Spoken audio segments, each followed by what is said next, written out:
In Star Lake, they say the history runs deep. That was evident Saturday afternoon as families with 2, 3, and 4 generations of railroad ties witnessed the dedication of a new Star Lake Depot building and a replica railroad sign. Families like Colette Schultz-Brills, who have been visiting for as long as she can remember. My grandfather was a depot agent here, and that really starts my history here, coming to Star Lake, because he worked here in the late teens, 1900 or early 1900s into the 1920s.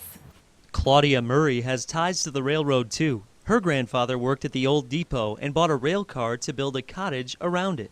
It makes me think back about my grandfather when we used to go down to the depot and visit his office and things like that, and he would have been very, very pleased. State Senator John Erpenbach was on hand to christen the sign and depot. He says his family's ties to Star Lake help him understand the importance of the area's history. It's always good to see just community chip in and recognize the history of what things used to be.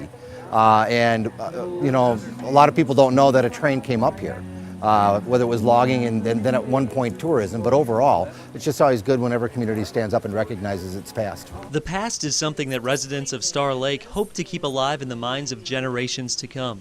It's for that reason that organizer Libby Scott says ceremonies like this are so essential. It truly is emotional for me. It brings me back to my family. It brings me back to quality of life, which frankly I find here. And it's really important to me that we do this. As future generations witness the town's celebration, parents and grandparents can rest assured Star Lake's history will continue to run deep. Well, railroads were pretty important back in history because it got stuff throughout the country, and I'm happy that my family was a part of that. For Newswatch 12, Lane Kimball in Star Lake.